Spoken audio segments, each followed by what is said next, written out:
Seja bem-vindo ao Som das Ideias, o podcast da editora PUC-Rio. Olá a todos os ouvintes do podcast Som das Ideias. O episódio de hoje traz uma conversa dos pesquisadores Silvia Pinheiro e Lucas Lemos sobre a escravidão contemporânea, um fenômeno hoje relacionado à exploração do trabalho ao redor do mundo em contextos de vulnerabilidade. Atualmente, são mais de 40 milhões de vítimas de trabalho escravo, e políticas mundiais de combate a essa prática têm se mostrado ineficazes.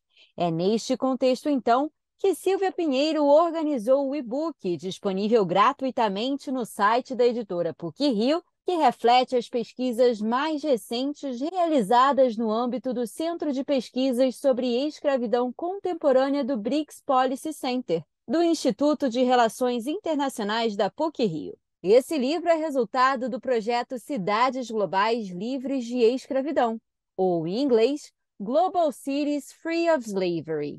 São parceiros ainda desse projeto universidades, ONGs e órgãos do setor público em Nottingham, no Reino Unido, em Bangkok, na Tailândia, e em Maputo, em Moçambique.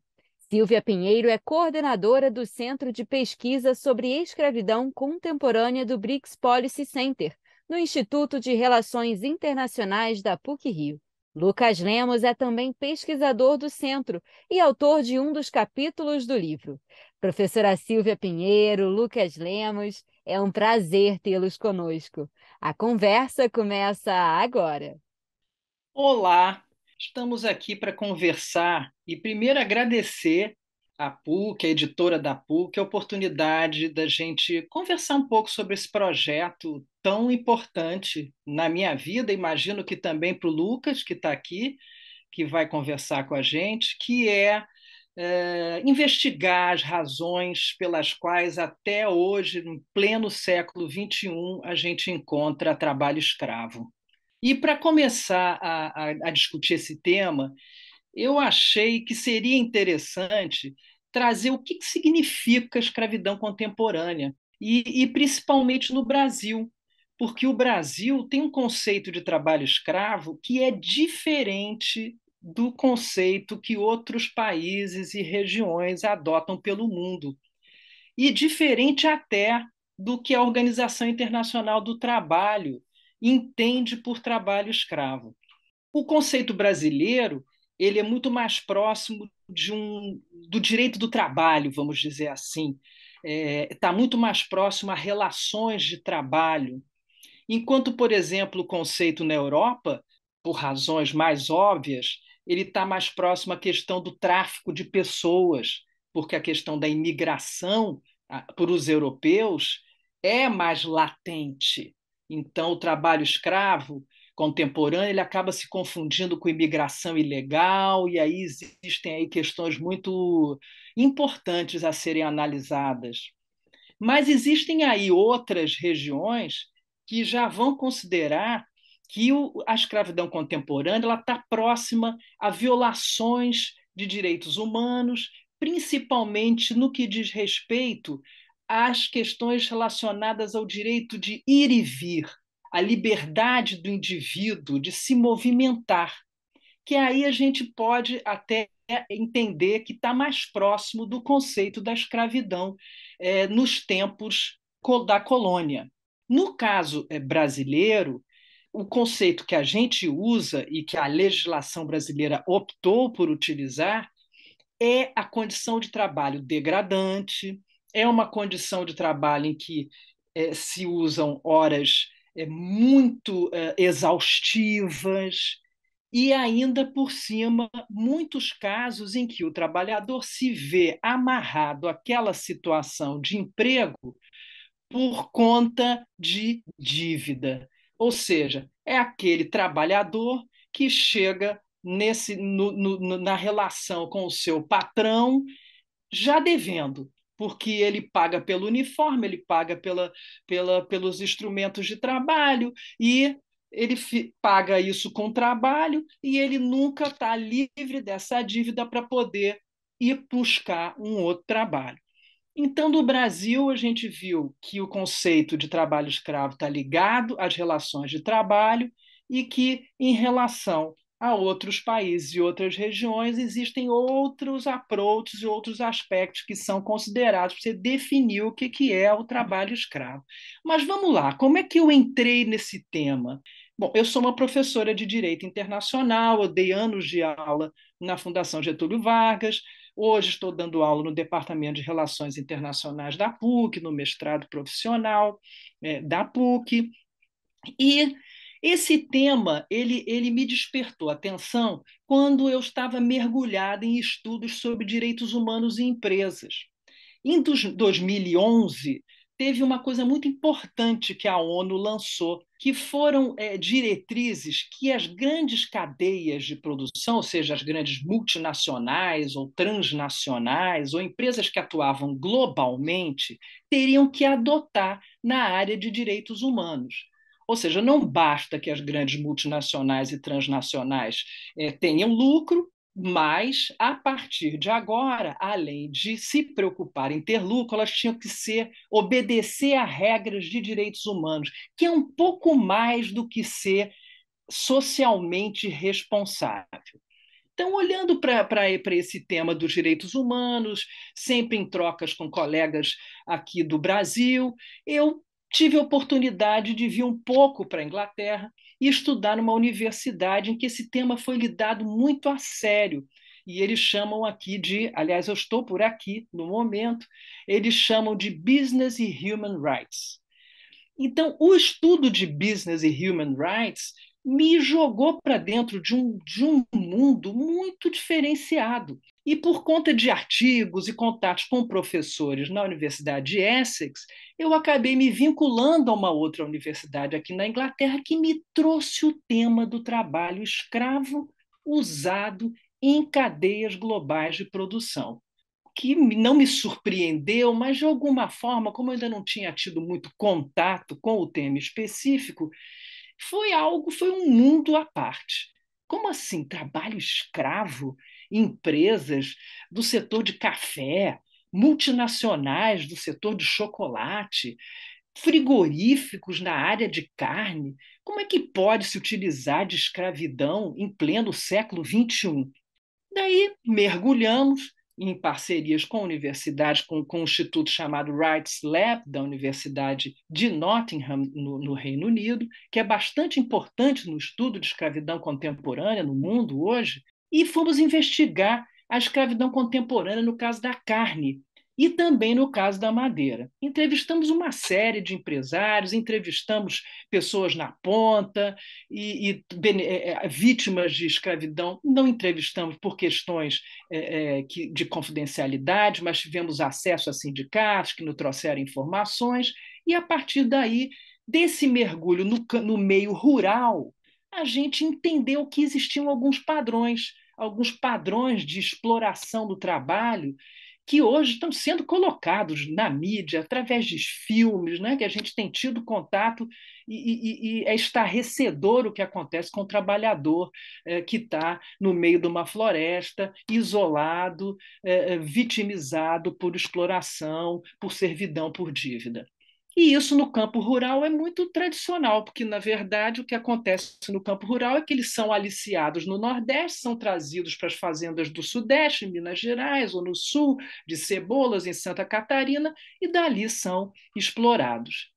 Mas o que nos levou a esse projeto foi algo bem mais próximo a mim, como carioca e moradora da cidade do Rio de Janeiro. Esse projeto que gerou esse livro que nós escrevemos em conjunto com o Lucas, que organizamos, ele é um projeto sobre cidades, como é a escravização de mão de obra nas cidades, nos meios urbanos, como essa mão de obra está sendo explorada. A gente hoje está vendo inúmeros casos de domésticas, o triste caso do Moise, congolês, que foi surrado, amarrado, porque cobrou o seu salário, um trabalhador de um quiosque na Barra da Tijuca. Esse é um exemplo típico de uma escravização no meio urbano. e que é tão diferente do padrão de escravização do meio rural. Então, entramos com essa nova parceria, também com a Universidade de Nottingham, novamente com o Rights Lab, e tivemos outras cidades parceiras. A cidade do Rio de Janeiro, a cidade de Nan, na Tailândia, a cidade de Maputo, em Moçambique, e Nottingham, no Reino Unido.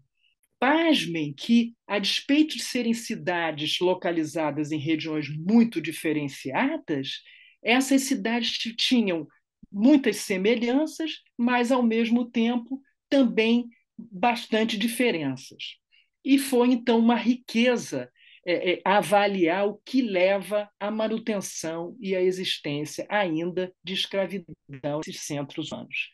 Bom, precisei de um sociólogo, óbvio, porque eu, com a minha base jurídica, estudando legislação e política pública, nunca ia chegar lá e ia conseguir entender as razões pelas quais isso acontecia, porque eu não queria saber a razão pela qual isso acontece, porque a lei, ela isso a gente vai trazer aí um pouco ao longo desse debate.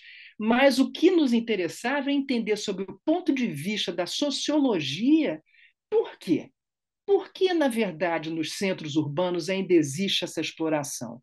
Daí, mergulhei, né, no nosso caso específico, meu e do Lucas, na cidade do Rio de Janeiro, que foi um prazer, uma vez que a gente trouxe, trabalhou favelas, e com isso eu mergulhei nas origens das favelas, os nossos relatórios, o livro ele é rico nessa exposição, né, como se originaram as favelas, quem são os moradores da favela, com foco ali no Morro da Providência. E Lucas, então, veio trazendo uma metodologia maravilhosa, né, Lucas, de trabalho. Boa tarde, pessoal, para todos que nos ouvem. Queria começar agradecendo também a PUC pelo espaço cedido, ao podcast São das Ideias, a Tatiana e também a Beatriz está aqui com a gente também. Sim, Silvia, foi exatamente isso. E trabalhando com você e com a nossa parceira Luísa Gama também, né? Nós tivemos esse desafio de como fazer uma pesquisa que desse conta dessa realidade urbana que a literatura explora, na nossa opinião, um pouco menos do que a gente gostaria, né? Já que é um fenômeno que no Brasil até então é muito mais evidente no setor rural e nas cadeias que lá estão estabelecidas, né? Então, da minha parte, assim, primeiro contando um pouco o meu impacto, né, como eu cheguei um pouco na pesquisa também, né? Eu sou sociólogo de formação, mas não é a escravidão contemporânea, moderna, não é a minha área de pesquisa primária, né? Eu tive os primeiros contatos por cerca de 2016, 2017, congressos, frequentando mesas, e ali eu já notava que o debate estava sobre o crescente desmonte das políticas e da infraestrutura de pessoal para lidar, né, com esse igualmente crescente problema social que é a escravidão moderna. Mas eu entrei nessa pesquisa, por meio do processo seletivo em contato com a Silvia e com a Luísa, em grande parte pela minha experiência prévia com o estudo de redes globais de produção ou cadeias globais de valor, que, como a Silvia falou, né, casou com o que ela já estudava. E essas teorias mostram, ao fim e ao cabo, como tudo está interconectado. E que muitos desses elos das cadeias enredados contêm trabalho escravo na produção de bens e serviços ao redor do mundo, né? E a Silvia já falou alguns exemplos aqui que são bem ilustrativos, né? Pois bem, e aí, como a Silvia colocou, até onde chegamos o ponto inicial da pesquisa, a minha parte, a que me coube, foi um pouco de trazer tanto teoria quanto metodologia para a gente não ficar preso numa análise meramente jurídica, como ela bem disse, né? Então a gente conduziu uma pesquisa de métodos mistos, né, combinando as habilidades que nós três temos, né, e podemos dispor, e coletamos dados secundários, ou seja, aqueles que já existem na internet, em arquivos, em livros, mas também produzimos dados primários na forma de entrevistas e também num questionário que aplicamos com moradores locais. E esses dados foram tanto históricos quanto também contemporâneos, né? Tanto sobre o contexto de escravidão moderna no Brasil, mas também no Rio, com foco nas favelas, né?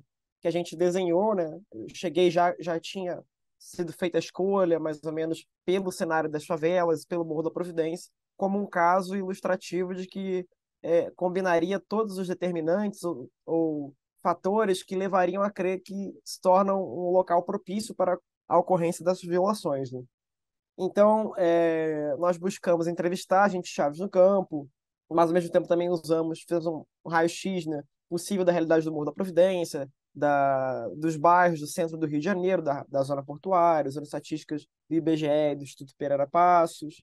Mas o que eu gostaria de detalhar, Silvia, é que, para mim, o ponto essencial foi que a pesquisa não teria ocorrido sem a participação dos moradores do morro, né, que cederam entrevistas, tanto moradores quanto também trabalhadores que trabalham, por exemplo, com assistência social em CRAs e CREAs locais, né, que cederam entrevistas e foram nos ajudando a cortar as nossas explicações para a gente chegar nos determinantes que realmente dão conta de explicar a ocorrência e qual é esse padrão urbano da escravidão urbana, né? Além disso, né, dois moradores, pensando aqui de cabeça, lembrando nos últimos 2 anos de pesquisa, né, foram cruciais para a gente, foram Adriano e Fernando, né, do coletivo Machado de Assis, e eles foram cruciais para a gente realizar o questionário que elaboramos para levantar uma série de questões que eram de nosso interesse, né, para ir além também das limitações dos dados, né. E eu digo isso porque a pesquisa ocorreu majoritariamente em 2021. Vocês lembram, foi o pior ano da pandemia aqui no Brasil. Chegamos a ter 5 mil mortos por dia, né? Então estava uma pesquisa remota, imposta pelas condições que naturalmente já seriam difíceis, né? Pela temática, pela ética envolvida nesse assunto tão delicado. E sempre que agendávamos, né, se ver o campo, tinham repiques de Covid muito fortes, nem todos nós estávamos vacinados ainda, com as 2 ou 3 doses, e mesmo vacinada a situação era crítica ainda, né?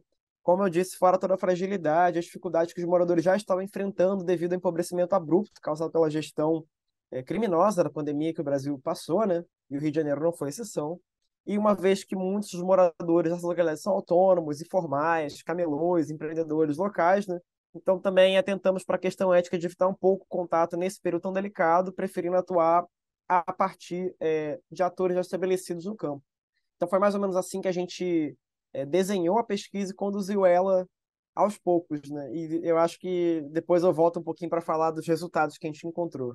Eu queria até lembrar, né, Lucas, que a gente trabalhou o Morro da Providência, estava pensando aqui, muito por conta, e o Lucas entrou e a gente já tinha feito essa opção, muito por conta de um trabalho anterior meu com a Heloísa Gama, que é uma ativista na área da escravidão contemporânea, e nosso trabalho foi no Morro da Providência com costureiras moradoras do Morro da Providência e que tinham um tipo de iniciativa, inclusive suportado pela prefeitura, muito interessante, porque todas elas foram costureiras na sua maioria, de grandes departamentos, e eu não vou citar os nomes aqui, e com exemplos práticos, no caso de uma ou outra, ou de familiares delas, de escravização, inclusive até de flagrantes de trabalho escravo pela Inspetoria do Trabalho no Rio de Janeiro.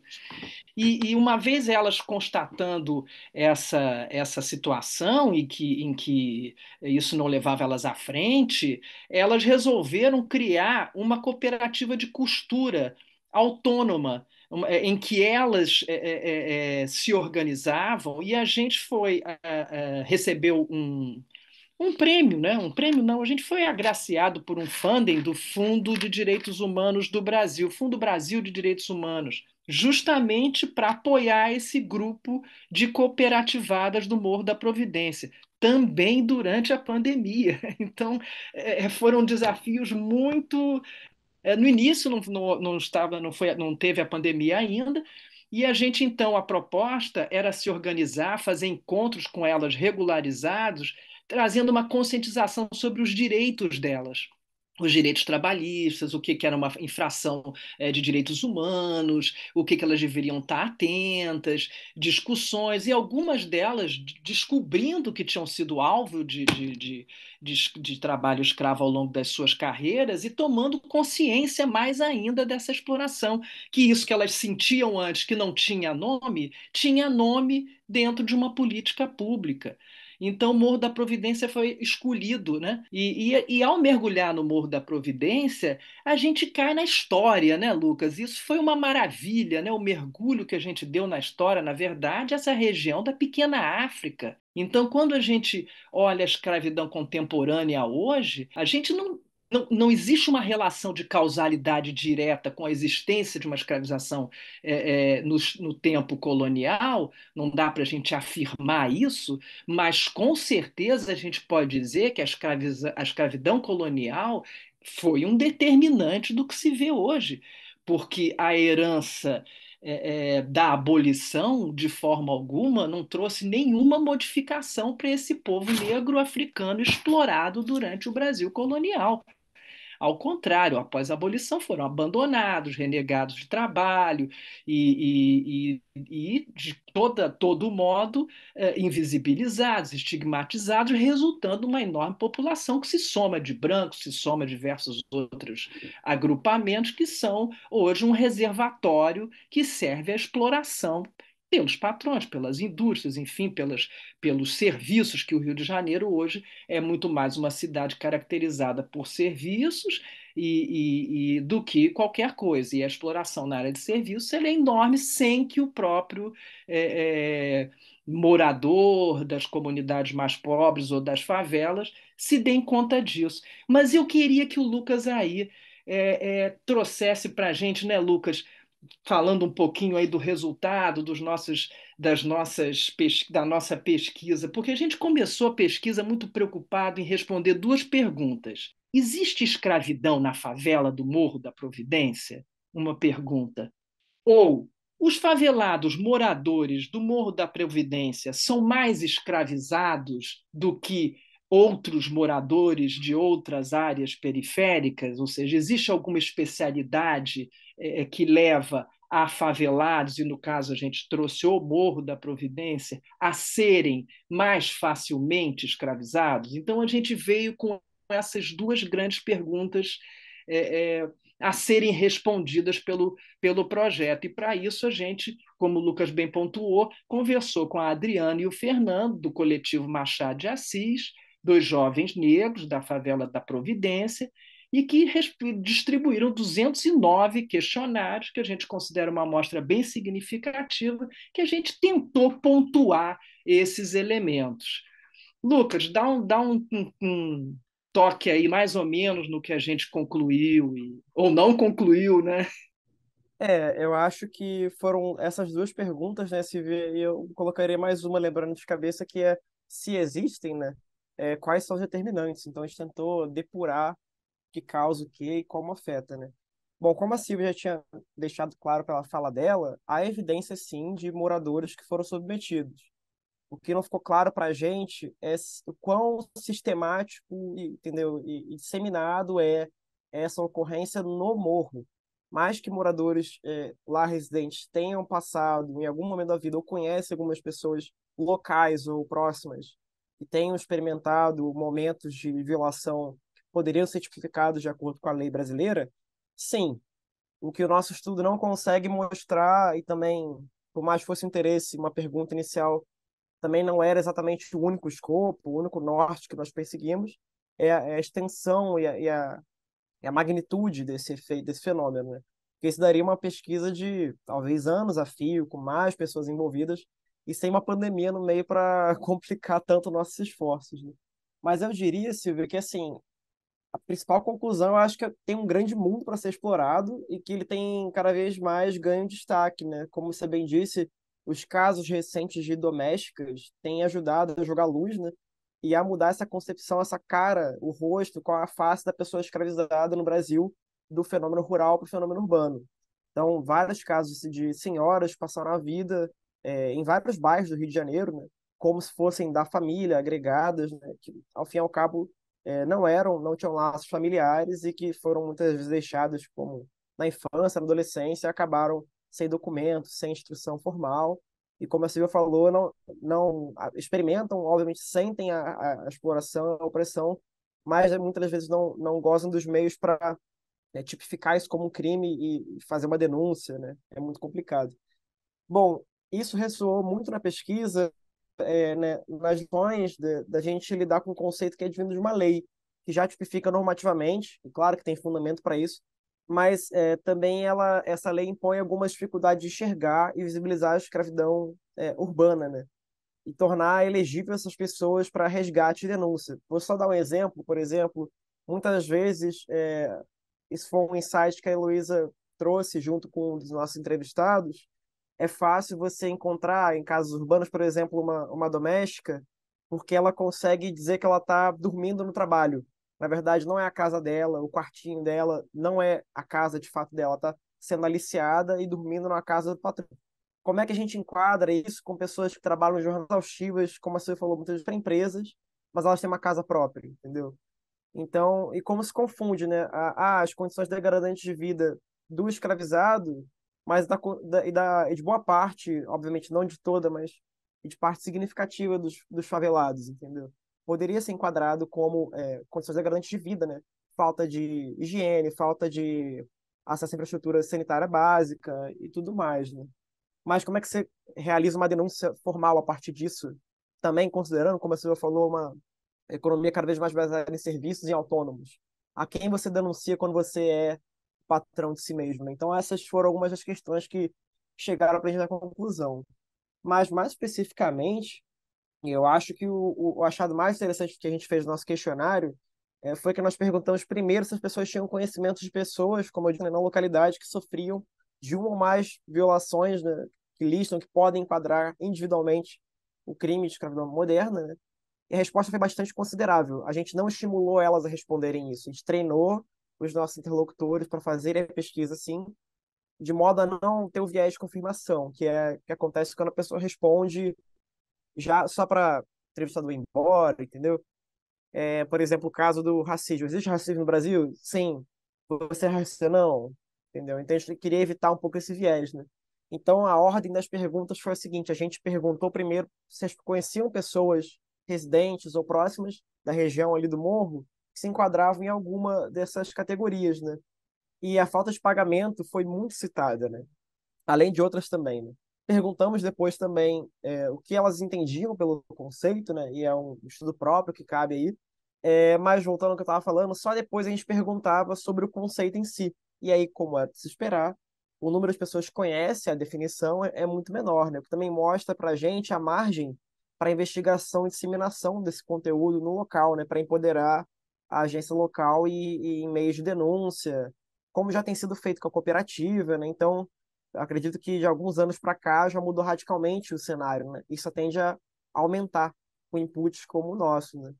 Do mais, agora falando um pouco mais do livro, né, e pensando mais o global junto, né, a partir do Rio de Janeiro, nós também escrevemos capítulos que compreendem casos nacionais, né? E eu particularmente tentei fazer uma comparação do caso brasileiro a partir do Morro, né, e do Rio, com os demais. E para a gente os contrastes foram muito interessantes.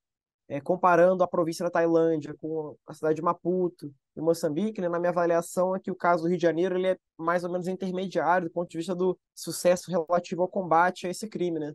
Mas isso por si só não quer dizer algo exatamente bom nem ruim, porque no caso de Moçambique está muito claro o foco, a ênfase no trabalho doméstico, mas e na Tailândia também, né, com a questão do turismo, dos imigrantes, mas no Rio de Janeiro não tem uma, pelo menos com esse primeiro estudo inicial, não tem uma aparente profissão ou um elo específico, né? Até porque o nosso foco era na comunidade, era o conjunto, né, o total, né?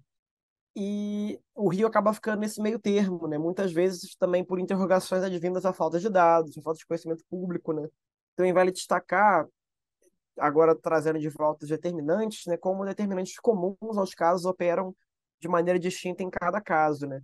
Então, gênero vai ser uma discussão diferente em cada local, raça, para condições de pobreza, ocupação, a instrução formal, se você tem um contingente populacional de imigrantes ou não que está mais sujeito à escravidão. O papel do Estado é muito central na sua ação, mas também na sua inação, como o Estado escolhe agir ou não, implementar políticas públicas ou não, e o conteúdo delas, né, se ela é efetiva ou não. E a própria pandemia, né, como ela afetou de maneira distinta e não antecipada. A pandemia eu acho que é um exemplo legal, né? Por exemplo, a gente achou que ia ser ruim em todos os casos, mas no Rio, sim, se confirmou a nossa hipótese, né? A gente perguntou, foi um determinante contextual, foi devastador, e os moradores acreditam que impulsionou pessoas a se sujeitarem a práticas abusivas de trabalho. Mas, por exemplo, na Tailândia isso não aconteceu.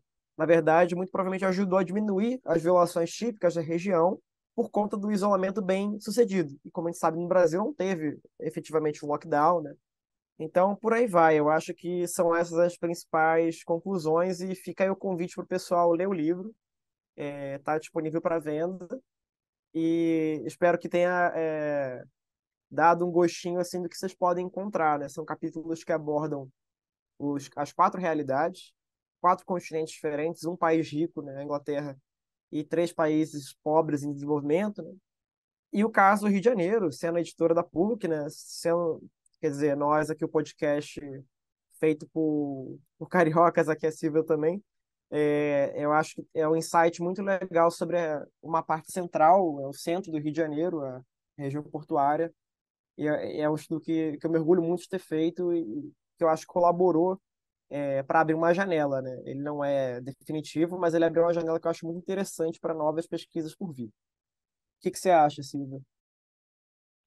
Eu acho até que essa janela, Lucas, ela é até para mim, no caso, como cariocas, mais uma vez, foi muito legal eu ter mergulhado na minha cidade, né? Ter feito um entendimento maior da minha cidade, incluindo a favela, porque essa história de que a favela é invisível ou invisibilizada, não é invisibilizada. A favela não é nada invisibilizada, ela está aí, ela é propositadamente escondida e para que, na verdade, sirva para que essa população, sem quaisquer infraestrutura, venha servir a qualquer momento de trabalho barato no nível da escravização.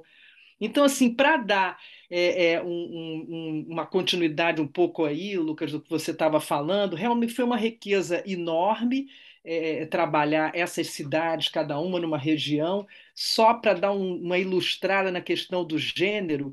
No caso de Maputo, a servidão doméstica ela é maciçamente exercida pelo gênero masculino. E existe, inclusive, uma diferenciação em Moçambique entre o norte e o sul. No norte, é o gênero masculino que exerce mais a profissão de servidão doméstica e no sul, feminino. Então, são nuances que nos ajudam muito a descobrir e investigar esses determinantes que levam a isso. E assim, para dar uma fechada por aí, é, eu queria assim, chamar a atenção também sobre a contribuição que eu dei no livro, que tem muito a ver sobre a política pública e que tem a ver com a capacidade da gente construir política pública que tenha efeito, que seja eficaz e que, na verdade, construir leis e políticas públicas sem um olhar atencioso para os locais, para o local, para os grupos sociais às quais as políticas públicas estão se dirigindo, pode ser um desperdício de tempo, inclusive de recurso, de dinheiro. Eu acho que ficou muito claro para nós, até pelo resultado da nossa pesquisa, é que, na verdade, a favela da Providência é uma, a favela do Cantagalo é outra, as favelas da Baixada são outras, as comunidades periféricas na Zona Oeste são outras, cada uma com suas diferenças e compostas por populações totalmente diferentes uma das outras, deste modo resultando em determinantes muito diferentes de exploração. Então, criar uma política pública sem ouvir o público local, sem estar atento ao que a academia está trazendo e a pesquisa sobre o que existe nos locais, sem ter o público, como a gente teve a felicidade de ter no caso do coletivo Machado de Assis, do Fernando e da Adriana, junto conosco, elaborando as perguntas. Muitas vezes as nossas perguntas estavam, olha, essa pergunta não, isso não vai adiantar, porque lá é assim, é assado. Então, ter talvez leva mais tempo, talvez seja algo que no curto prazo e para dentro dos mandatos políticos não seja o mais agradável, mas, na verdade, uma política pública ela precisa ser construída dessa forma, ouvindo realmente o público que será beneficiado. Né? Então, nesse meu capítulo, eu faço uma avaliação da política pública brasileira, que é um exemplo, né, de combate ao trabalho escravo, mas que precisaria, nesse momento, desviar um pouco do seu olhar para o ambiente urbano, uma vez que ela foi toda construída com foco na escravidão rural. e especialmente na década de 60, na floresta amazônica, nas grandes fazendas e do Pará, com um grande primeiro caso emblemático em que se começou a falar de trabalho escravo, foi um rapaz numa fazenda no Pará. Então, as duas questões que eu colocaria para ir finalizando são como construir políticas públicas e como alterar políticas públicas que estão em andamento. Como mudar as políticas públicas, né? Quem tem a responsabilidade para isso? Né? O que atrapalha essas mudanças? Né? Então, foi um prazer conversar sobre esse tema. Estamos dispostos a conversar mais, porque faltou tanta coisa sobre as outras cidades, sobre elementos que a gente gostaria de trazer de cada cidade. Foi tão rico, né, Lucas, esse nosso trabalho, né? É verdade. Aí eu reforço de novo o convite, pessoal, que leia o livro, entre em contato com a gente, siga a Silvia nas redes sociais também, no LinkedIn dela, a página do BRICS Policy Center, tem vários textos e recursos, relatórios. O pessoal está sempre antenado e divulgando o que está acontecendo, né? E acho que talvez essa conversa agora, para quem está ouvindo, não está familiarizado com a temática, né? Talvez abra os olhos agora para, por exemplo, no noticiário, vocês podem ver que está pipocando de casos de vez em quando, né? Então, é um tema muito importante. Agradecer a todo mundo, então, aqueles que se interessarem, estamos aí à disposição. Um abração a todos. Um abraço, pessoal. Até a próxima.